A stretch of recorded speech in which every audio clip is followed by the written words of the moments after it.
Raphael Patai was born in 1911 and passed away in 1996 on July 20th here in Tucson, at the age of 85. He was born in Hungary and grew up in a home that valued and encouraged learning. Most of his life, of his youth, he got training at home and eventually enrolled in Jewish studies at the Breslau Rabbinical Seminary, and then earned a doctorate at the University of Budapest.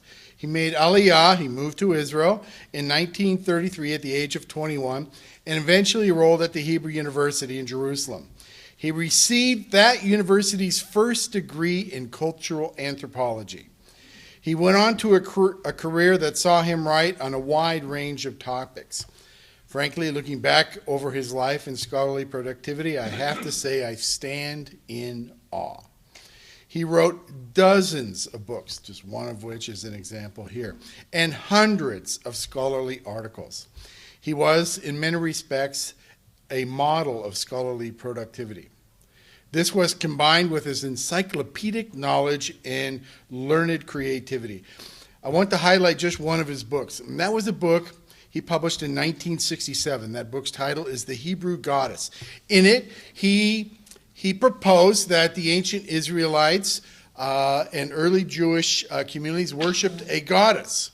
Now, frankly, at its time, it was scandalous, absolutely scandalous. The rabbis were just offended at the idea because there was really no evidence for this at the time. Eventually, evidence started appearing that proved his thesis. And happily, some of the evidence was unearthed by one of our own colleagues here, Bill Deaver, at an excavation in Israel. So archaeological artifacts eventually, in inscriptions, actually proved his thesis.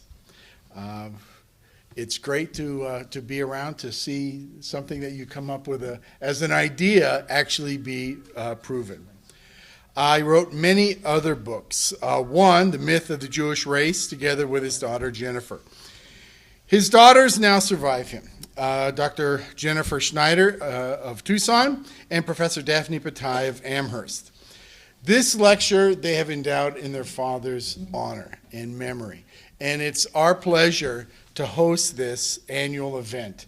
It's something we look forward to, and it's something when we look to the speakers for this lecture, we're looking for a specific kind of person. And our lecturer today, Professor Ron Hendel, is one of those kind of great scholars, young though he is, like Professor Patai. Ron Hendel received his Ph.D. from Harvard University, and he is now the Norma and Sam Dabby Professor of Hebrew Bible and Jewish Studies at UC Berkeley. Professor Hendel has been a member of the Berkeley faculty since 1999, served as the chair of Jewish Studies of the Department of Near Eastern Studies and the graduate program in Ancient History and Mediterranean Archaeology. Hendel approaches the Hebrew Bible from a wide variety of angles.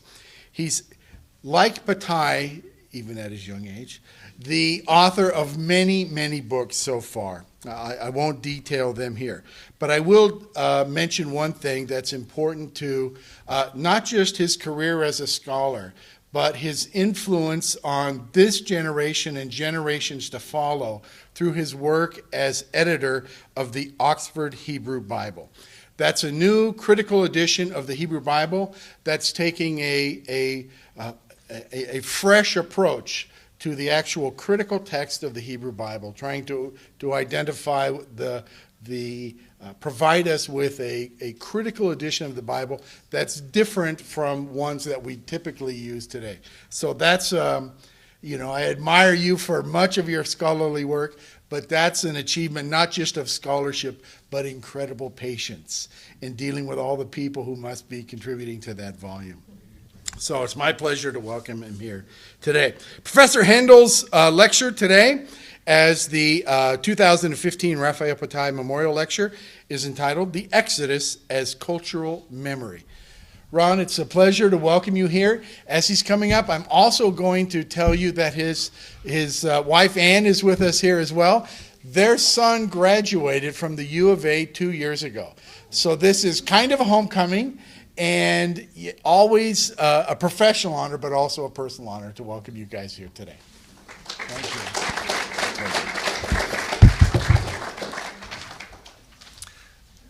Thanks, Ed. It's yeah, as you indicate, it's this is a kind of a second home for my wife and me. We've come here a number of times to see my son. We just walked by his old freshman dorm, Yuma, right behind us here. And it's kind of weird for us to be here without our son being here. But we texted him that we were here. We texted him a big picture of a saguaro cactus, and he wrote back and said how jealous he was of us. He's actually hunkered down in Boston. And he's saying, I miss Tucson so much. So it's a great pleasure to be here. It's a great pleasure to see my dear friends Ed and Beth. I'm a big fan of the Judaic Studies program here. I also want to say that it's a great pleasure to be giving the Raphael Patai lecture. I have to say that the book that Ed mentioned, The Hebrew Goddess, I remember very vividly reading that in paperback when I was in high school, and it gave me the idea that one could approach the Bible from the point of view of cultural anthropology, folklore, from modern intellectual kinds of disciplines. And it really, I think, for me personally, made a big impression, and somehow I went into that field, and that's precisely what I do. So I want to acknowledge the inspiration. I mean, it's a beautifully written book, and as Ed said, it was very scandalous and exciting at the time. And those are all the things that a scholar really aspires for. So I'm hoping to be a little bit scandalizing today, but I won't reach the heights that Patai did. But essentially, what I want to talk about is the story of the Exodus and how one, or at least I, approach it from the point of view of cultural anthropology, folklore, and really trying to understand what's going on in the story and how the story came into being and how the story affects culture, both from ancient Israelite times, the people who wrote the story and told about the story, up into the present time. So there's a lot, so I'm casting my net widely. But I want to talk about the Exodus story as cultural memory. Now let me just say I really appreciate the graphics that were put together for the talk today. In our modern American kind of superficial consumerist cultural memory, we think of Charlton Heston as Moses. And I have a picture of him in almost the same posture in my office at Berkeley. So this is part of my shtick here is to say that we remember the past through images that we have grown up with, images that are part of our cultural memory. And so this image here is a modern crystallization or reinterpretation or reactualization of the Exodus story, which is how the Exodus story has always been experienced. Okay, so I'm going to expand on that general idea as we go along. So many remote controls, so little time. Here's one, here's one, here's one. I would push all the buttons I could if only I had time enough. Here we go. So I want to I started already with Charlton Heston, but I want to immediately move back to a beautiful photograph of the Sarajevo Haggadah, which is the most beautiful Haggadah ever made. It's from, I'm not sure when it's from, the Middle Ages sometime, but I assume it's from Sarajevo. This says, Avadim hayinu leFaro b'Mitzrayim, we were slaves to Pharaoh in Egypt, and God brought us out from there with a strong hand and an outstretched arm. This is the idea of the Exodus, and this is what the Haggadah instructs us to say each year at Passover. So let me just say that this is one of the keys, that this story from the book of Exodus is commanded to be remembered each year at this ritual ceremony, which is coming up in what, a week, 10 days, a couple weeks? 2 weeks? Okay. So the story, in a sense, becomes a part of every individual's memory who participates in this ceremony. Okay? And one of the things that one says, or that the leader says at the Passover Seder, in every generation, each person is obligated to see himself as though he had left, or he or she had left Egypt, as it is written. And here's a quote from the book of Exodus, and you shall tell your son on that day, or your child on that day, saying, for this God did for me when I left Egypt. And the interpretation of this Exodus passage is attributed to Rabbi Gamliel, who says, I think quite rightly, that the idea that this is what God did for me when I left Egypt, this personalizes the experience. Just saying me, the personal pronoun me, makes this a memory not just of people in the past, but in a sense it is existentially re-experienced. Okay, this is what God did for me when I left Egypt. Well, the people sitting around the table, 2 weeks from now, none of them left Egypt. None of us left Egypt. But somehow in the context of the ritual ceremony, the story is to be told as if each of us left Egypt, just as they did. So here is the idea that the story itself is not just a story of the ancient past. Okay? It's a story that the participants themselves enter into, and this is, there's a sort of willing suspension of disbelief, right? This is the idea that when you go to a play or Shakespeare or any kind of fiction, you suspend your disbelief and you enter into that story and you re-experience it. So this is really done in a very explicit manner, that you're supposed to hear the story and hear it as if, that's the willing suspension of disbelief, as if you were there and you were the ones, you were participating in these events, you saw the signs and wonders, and you yourself left Egypt. So here is a way, let me say 2 things about this. This is a marvelous example of what anthropologists and historians call cultural memory. That is to say, there are memories that particular groups, particular cultures pass down, and that new members of that culture are, in a sense, initiated into. Okay? So every member of that culture has these shared memories that are not only memories of the past, but memories that make one a member of that culture. Okay? Let me just give a kind of goofy example. When our son came to University of Arizona, he was told a story, I don't even remember it at all, but some guy who had some tragic event and he was dying and he said, bear down, right before he died. Does anyone know that story? So I mostly remember the punchline. It's this tragic thing, it's sort of like a Newt Rockney story, and at the end he says, oh, my friends, bear down. And that's why that's the slogan of University of Arizona. So every freshman and fresh woman and fresh person is initiated into that story, and then it becomes their story. And then they wear T-shirts and say things at the football games and things like that. So every group, every social group has certain memories and certain things that they take from that memory. And those memories create part of the bond that makes people members of a particular group. That is to say, it shapes, forms, and articulates one's individual memory as a member of the group. Okay? So it is a way that the memory of a culture, broadly drawn, becomes a part of one's personal memory. So your personal memory is kind of fused with the memory of the group. So it's as if, and this is a remarkable exemplar of that. So as if each person celebrating this and hearing the story is in the story, and this happened to them.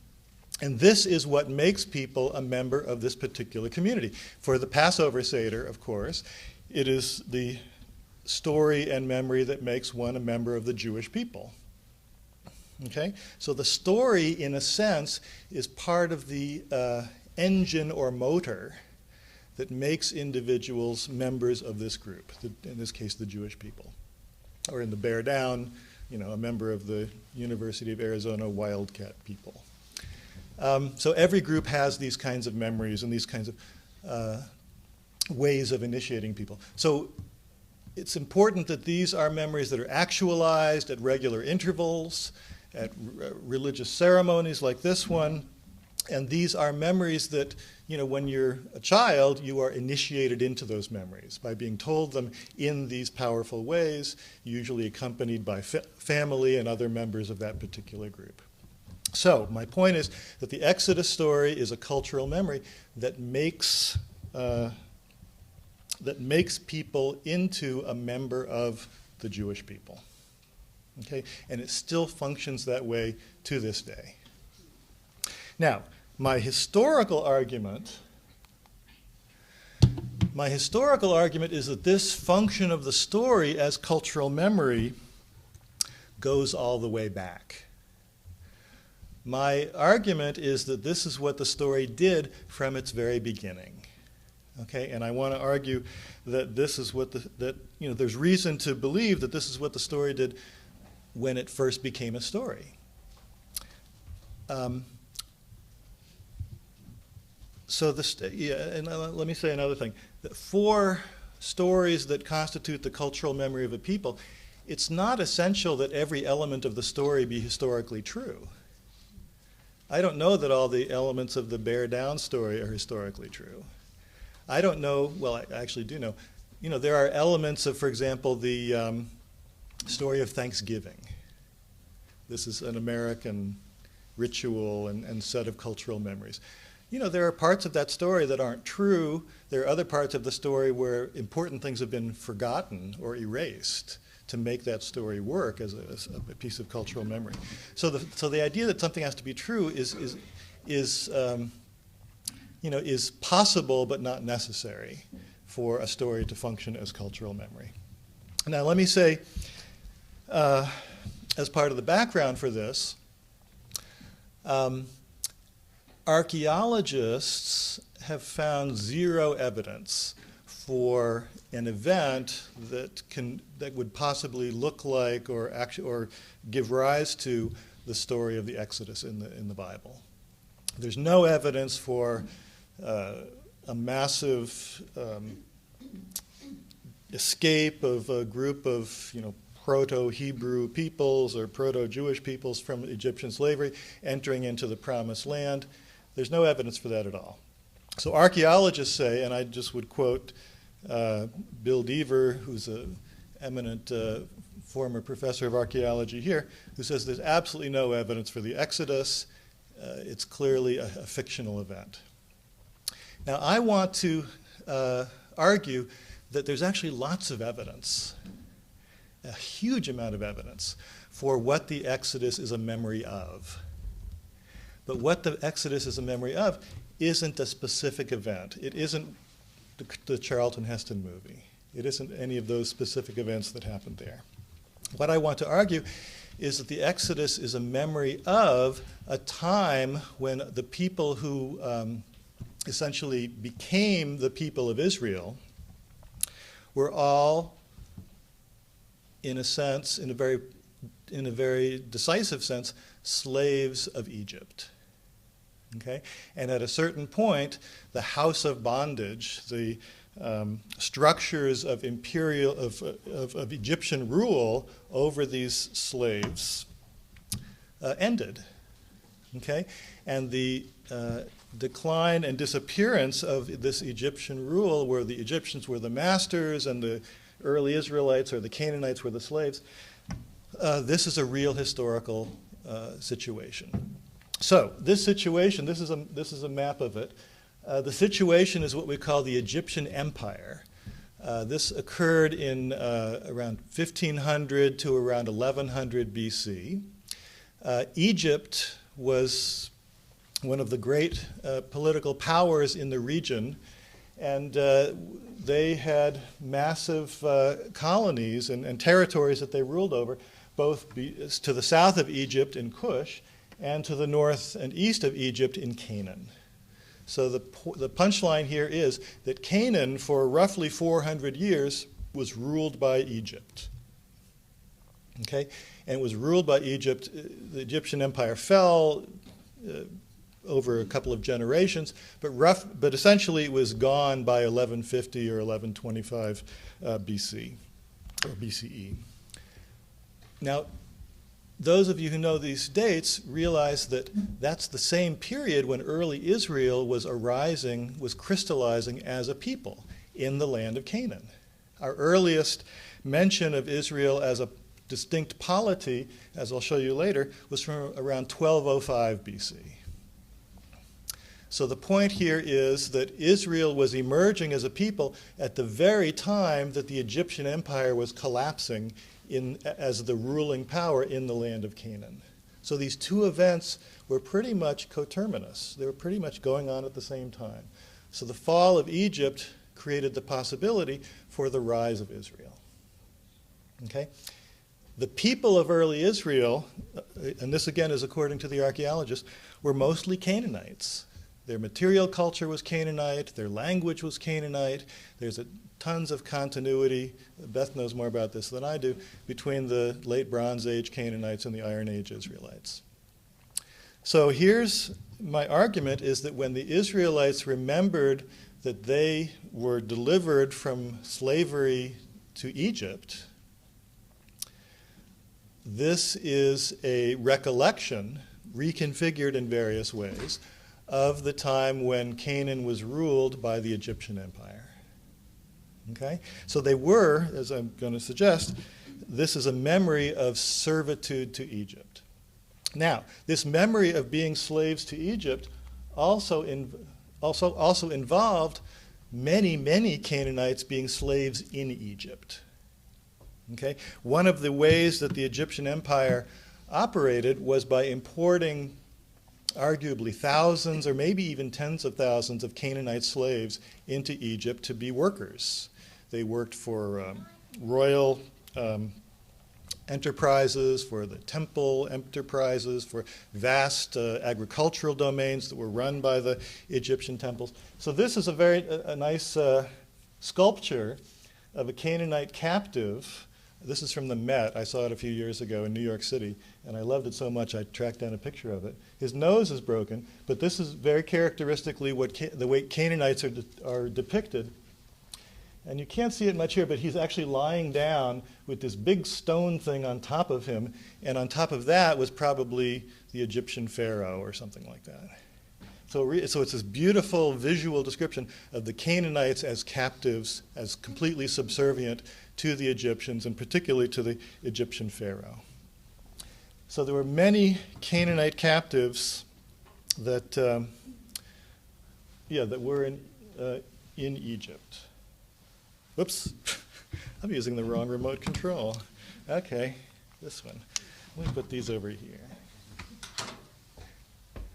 So here's some more evidence for the Canaanite captives that were actually taken by Pharaoh's armies and brought down into Egypt. This is from Ramses III, who was one of the founders of the, this is Ramses III. He's one of the later kings of the Egyptian empire.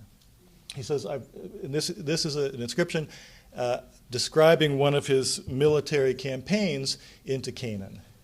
And he said, I brought back in great numbers those that my sword had spared, with their hands tied behind their backs before my horses, and their wives and children, and tens of thousands. Now, he's probably exaggerating to some extent, but he's bringing back a lot of slaves. And their livestock in hundreds of thousands.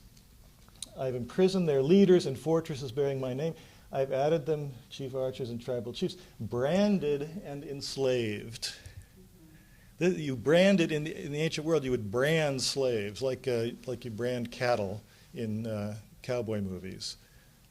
Or probably in real ranchers did that too. So they would brand them on their shoulder or on their forehead or something like that. So branded and enslaved. So the leaders of the people, the tens of thousands of people and the wives and children, they're branded and enslaved, tattooed with my name. so that you're branded with the name of the owner. This probably has something to do with the mark on Cain's forehead in Genesis 4, when God puts a mark on Cain's forehead so no one else will kill him. This is essentially saying that Cain is God's personal property, and so don't anyone else kill him. It's the same kind of image. And the wives and children have been treated in the same way. So this is a description of what he claims to be tens of thousands of Canaanite slaves in Egypt. Here's a visual description of this. This is King Pharaoh Seti I bringing back captives to Egypt. These are probably, in the inscription, these are described as Shasu captives, which are probably Bedouin-like tribes people in the Sinai Desert and other regions outside of the main settlements.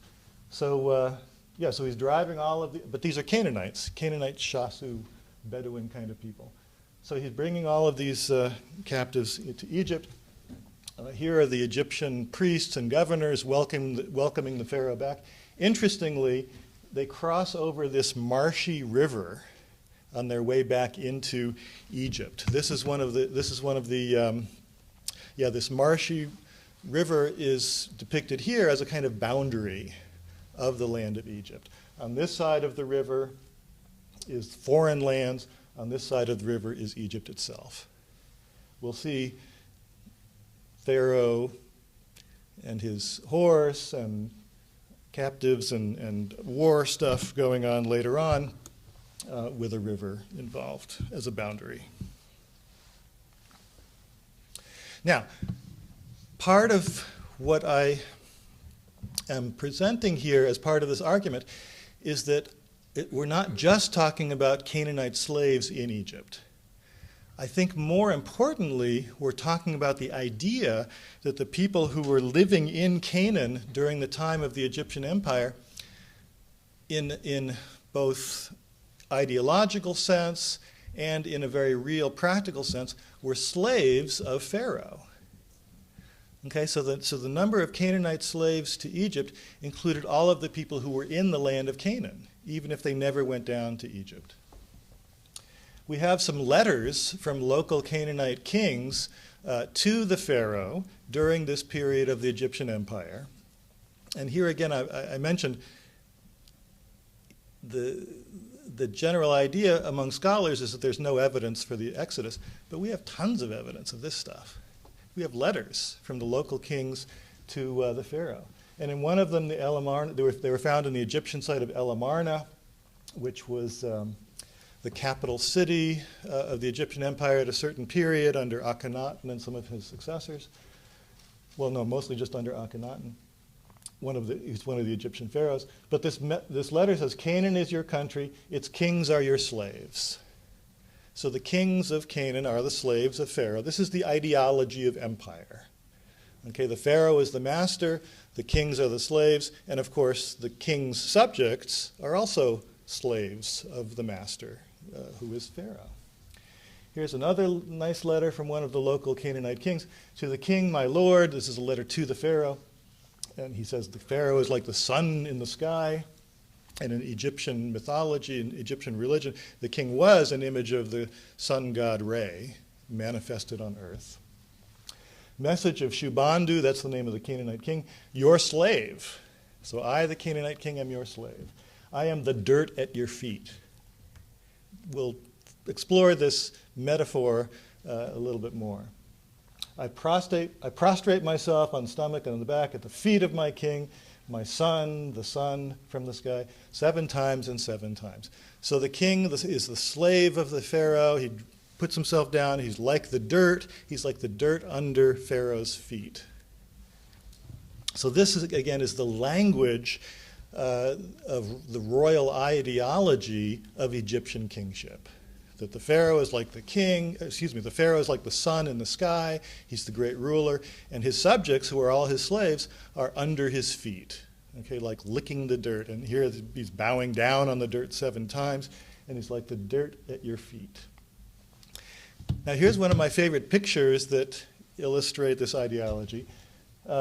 These are actually This is made out of leather. These are actually sandals that haven't been fully cut out yet, but these are sandals from King Tut's tomb. Okay? And on the left, on the sole of the sandal, is a Canaanite captive. On the right is a Nubian or Cushite captive. Those are these two areas of Egyptian hegemony that I showed to you earlier on the map. We have the province of Cush or Nubia to the south and the province of Canaan to the north. So these are places where literally he's walking on these Canaanite and Nubian captives. These are the soles, literally the soles of his feet. These are his sandals. So he's literally walking on them as he's padding around his pharaonic castle or whatever. And one of the letters uses that image too. He says, Amun, who's one of the high gods of Egypt, has indeed put the upper land and the lower land. Canaan is the upper land, Nubia is the lower land, where the sun rises, where the sun sets. Yeah, so the upper land is Canaan to the east, where the sun rises, and the lower land is where the sun sets. Amun has put these two lands under the feet of the king. So this is kind of a metaphor, okay?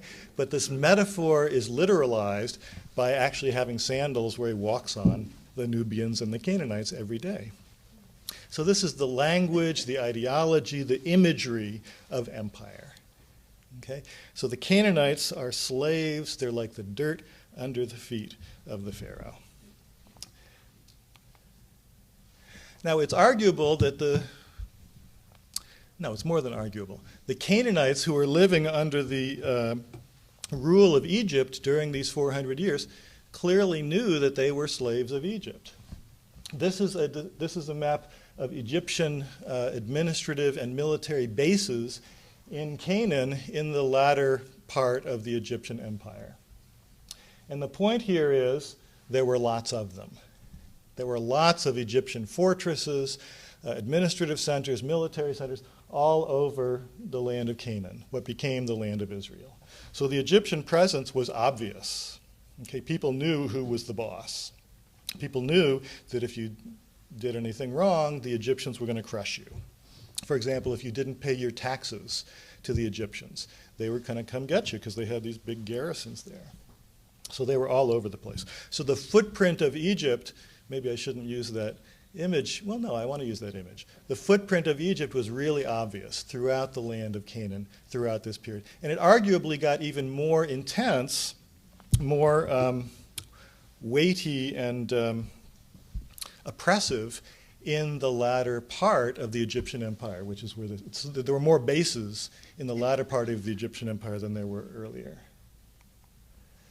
Here's some pictures of archaeological excavations that people have conducted at some of these Egyptian bases. And the point here is that they're really big. Okay, these are big, big buildings, and they housed lots and lots of Egyptian troops and Egyptian administrators. And let me mention that it takes a lot of resources to sustain these big administrative centers. And we assume that it was the local population that was utilized to generate the resources that were paying for this stuff. So these are big buildings, big building complexes. So this is at Beit Shean, this one is at Aphek, big heavy rocks and stuff. Beth could talk more about this because she understands the lingo. I just say big heavy rocks and stuff. Okay?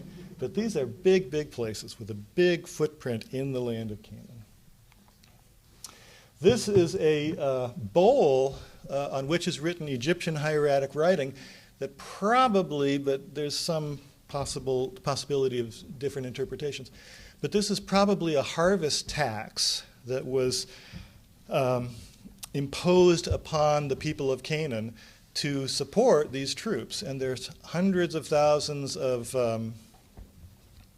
metric something of wheat that are being appropriated from the Canaanite farmers as part of these harvest taxes. I don't remember, they always talk about kilo something. These are European scholars writing this stuff, and I don't understand the metric system. But it's hundreds and thousands of metric kilo somethings of wheat which is a lot of wheat. So there's a huge amount of the income of local farmers being expropriated by the Egyptian Empire to feed all of these troops and armies and military and administrative forts. So this is the idea of the oppression that the everyday Canaanites would feel under the heavy boot, under the heavy sandals of Egyptian rule. Okay, this was the house of bondage. Now, at a certain point, as I've mentioned, the Egyptian empire started to collapse. Okay, and there's many causes for this. There might have been climate problems and movements of marauding pirates and things like that. But we have a broad kind of systems collapse of a number of empires at around this time, around 1200 and thereafter. At this same time, this new polity in the Canaanite highlands called Israel seems to emerge for the first time. This is a stele that was written by one of the Egyptian pharaohs, who was one of the later pharaohs of the Egyptian Empire, one of the last pharaohs of the Egyptian Empire, Merneptah. And he went on a military campaign into Canaan, as all of the previous pharaohs had done. Usually when you ascended to the throne as pharaoh, you would conduct a military campaign into Canaan. It was sort of something that you did. Okay, it was like your inaugural ball. And you go, and it shows that it's kind of an easy military victory because you already run the place. But you go up there and you capture a bunch of Canaanites, and this kind of shows that you're a great military leader, and it shows the local Canaanites they shouldn't mess around, because if they get out of line, he'll come back and do this again. So this is the campaign into Canaan that Merneptah did at the beginning of his reign. And interestingly, in this inscription, it mentions some of the people that he whacked. He said, Canaan has been plundered in every sort of woe, and that's sort of parallel to this bottom line. Huru, which is a synonym of Canaan, has become a widow because of Egypt. And then in between those lines, there's 4 different polities, 4 different groups that Merneptah attacked and destroyed. He says Ashkelon has been overcome, Gezer has been captured, Yanoam was made non-existent. We know where the cities of Ashkelon and Gezer were, and we know there's other evidence for Merneptah's campaigns in these places. Yanoam, we're not really sure where it is. And then the 4th one, it says, Israel is laid waste, his seed is not. Now, there's a couple things we can gather from this. First of all, Israel exists as a people, as a polity, in 1204. The dates are a little hard to specify. It could be 1207, but it's somewhere around there when this campaign was. So Israel exists as a polity in this period. Also, the Egyptian grammar is such that it notes that Ashkelon, Gezer, and Yanoam are cities. But Israel has a little grammatical indicator that it's not a city, but it's a sort of people. It's a kind of rural entity. And this also fits the idea that we have of what early Israel was. It was a tribal society, it was a bunch of little villages, and it wasn't just a single city-state. Okay? Now, so this clearly shows that there was something called Israel for Pharaoh Merneptah to attack and destroy in this period. Another thing that we can gather from this is that, and I want to say this delicately, because I know this probably doesn't really happen in Arizona, but politicians tend to lie. I live in California now. Before that, I lived in Texas. Politicians lie, okay? They're always exaggerating things to their benefit, okay? So there's a certain amount of exaggeration here. Israel is laid waste, his seed is not. Now, if this were true, I wouldn't be giving this lecture, because the people of Israel would have been destroyed in 1204 BC and never appeared again on the map. So clearly, I think we can say historically, Israel was not entirely laid waste. Its seed was not entirely eliminated. Okay, so the people of Israel continued after this time. So this is political exaggeration. Okay, he didn't eliminate Israel and did not wipe out its future. But even the fact that we have this normal type of political exaggeration, this kind of political spin, this also shows that this is an event that really happened. Okay, because you don't lie about something that doesn't have politicians. Well, most politicians don't lie completely about a specific event. Usually there's something in particular that they're massaging. We call this spin. Okay? So you spin the event, but there's usually something that you're spinning. Okay? Because otherwise it's too obvious that you're just a complete liar. Politicians lie, but they don't lie completely. You see what I mean? But again, in Arizona, this probably doesn't happen. All your politicians are probably honest. So according to this, all of Canaan has been eliminated, including Israel. Well, this is clearly not the case. But there was this military campaign, and Israel was significant enough as a people to be listed with these other Canaanite cities, and it was significant enough for him to brag about having utterly destroyed it. Okay? So this is an example from the point of view of early Israel of Egypt coming and trying to destroy them. This is during the Egyptian Empire. This is Egypt oppressing Israel, oppressing its people. And at this time, all of these Canaanites would have been technically, in the terms of the ideology of Egyptian Empire, all of these Canaanites would have been slaves of Egypt. So you see what I'm saying here, that there's actual historical events that the Exodus in some way is a memory of.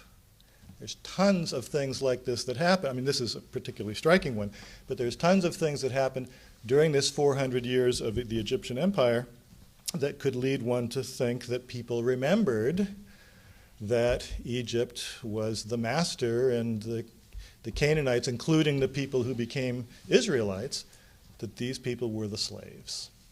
And then somehow Egypt disappeared. The empire collapsed and Egypt wasn't anymore ruling over the land of Canaan. Now, from the point of view of the early Israelites,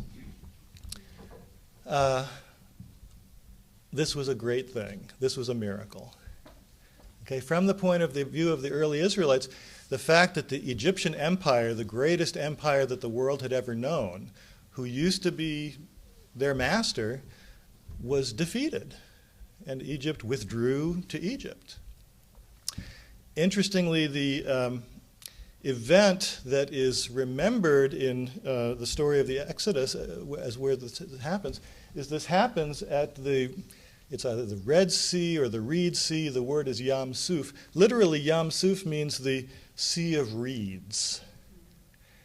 And I can't prove this at all, but it seems to me that that's somehow connected to that early picture I showed you, where the boundary of Egypt was this marshy water that was bounded by reeds. Let me see if I can show you that again. So this is the Egyptian ideology that Egypt ends in this watery thing here, and on the sides, they're kind of blurry here, but on the sides are reeds. So this is the marshy waters, the marshy river that separates Egypt, which is the land of order, the land of purity, from the chaotic realms outside of Egypt. In the Israelite story, a similar kind of imagery is used, that this is the Reed Sea, this is the waters outside of Egypt, but notice who's in the water at this point. Okay, it's not Pharaoh, this huge image of Pharaoh destroying the Canaanites. Rather, it's Pharaoh and his troops drowning in the water, and the former slaves are now free on the other side. And they get to walk back to Canaan. Takes them a while, right? But they're now free. So now the waters of the Reed Sea are now the boundary of Egypt. And Canaan, the land of Canaan, is now free for these former slaves to form their own free nation with their own religion, and they're completely liberated from Egyptian slavery, and they're liberated from the house of bondage. Okay? And of course, they're going to attribute this great act of liberation to the mighty hand and outstretched arm of their God. It is Yahweh, the God of Israel, that defeats Pharaoh and his armies at this watery place. So I want to suggest that the Exodus story, is a combination of actual historical memories, but reformulated in a way that the story becomes a cultural memory of the birth of the people of Israel. That the Israelite God defeated Egypt, defeated him in this marvelous miracle at the Red Sea, where all of Egypt, and let me say this, all of the Egyptian army is completely destroyed. We could say the Egyptian army is laid waste, its seed is not. Okay? This is the language of triumph. This is the language of complete victory. But this is the victory from the Israelite point of view, not from the Egyptian point of view. So God defeated the Egyptians with a mighty hand and an outstretched arm and brought his people out of Egypt, and then they were able to form their own independent people out of the memories of redemption and deliverance from Egyptian bondage. Now, let me say, let me say one more thing. I would further argue that not only is this story an amalgam of historical memories and folklore and cultural imagination, but I would also argue that in some respects this story is to a large extent what made ancient Israel a people. Okay? There's a memory in the Exodus story that the people of early Israel were a mixed multitude. They came from different places, different origins. What is it that made early Israelite society a distinctive society with a distinctive identity? And I want to suggest that to a large degree, the Exodus story itself must have been, I can't really say must, but I think arguably it was a major part of the motor, the engine, the kind of engine of ethnic identity that created a sense of a common peoplehood. Why would I say that? Because all of the different people that became part of ancient Israel, some of them might have been escaped slaves from Egypt. After the Egyptian empire collapsed, a lot of these slaves must have gone back to Canaan because there was no employment anymore in Egypt. The economy had collapsed. So there probably were escaped slaves from Egypt that came back to Canaan and joined in this new highland polity. But there were also, undoubtedly, most of them were people who had never been to Egypt. There were probably also some of these Shasu nomads, these nomadic peoples that came in and joined in. There were probably Canaanite people from the old city-states that had also more or less collapsed during this period. There were probably people from Canaanite areas where the Philistines had moved in and pushed people out of their homes, and some of them probably came up too. So what would make all of these people what would make them claim that they were part of a distinctive cultural identity? Well, they all had memories of the Egyptian house of bondage. All of them had memories of being under the heavy hand of Pharaoh in different times and places during the Egyptian empire. So I would argue that the story of liberation from Egyptian bondage by their God, bringing them to a particular place where they would now have this new nation, that the story itself is to a large degree the glue, the common understanding of the past and the present that creates a sense of cultural, ethnic, and religious identity. In other words, the idea that all of the early Israelites would say, yes, it's as if I too had left Egypt under God's outstretched hand and mighty arm. In a sense, they all bought into this story as something that each of them could say, yes, I participated in this as well. So the story, I would say, in the very early formative periods of Israel, was essentially doing the same sort of thing that it does now. Okay, it's a story that people tell, a story that creates a sense of the merging of personal identity with cultural identity, and it's a story that gives you a common shared past and a common ethos, a common morality, a common sense of destiny and future that is part of what makes people into a cohesive cultural group. Okay? So that when we're those who are celebrating the story at Passover in a few weeks, I would say that that kind of creation, self-formation of a people that the Exodus story does nowadays is, I think, what the Exodus story was doing at the very beginning. That the people of Israel were created, in a sense, by the telling and the re-experiencing of the story of the Exodus. Now, let me give you one more little point. People ask, who was the Pharaoh of the Exodus? So I want to show you a picture of the Pharaoh of the Exodus. So the Exodus is cultural memory. Some of it's got historical memory of it. Some of it is just good storytelling, but it functions as a way of the ethnic and religious self-fashioning of the people of Israel from the Iron Age to today. Okay, here's one picture of the Pharaoh of the Exodus. This is Thutmose III. He's the founder of the Egyptian Empire. And this is a characteristic pose where he's standing up. You can't see his arm, but in his arm is a big stick, and he's whacking the people that he's conquering. He's holding their hair, and they're down there. So that's a picture of the Pharaoh of the Exodus. This is another picture of the Pharaoh of the Exodus. This is one of the later pharaohs, Seti I. Notice the family resemblance.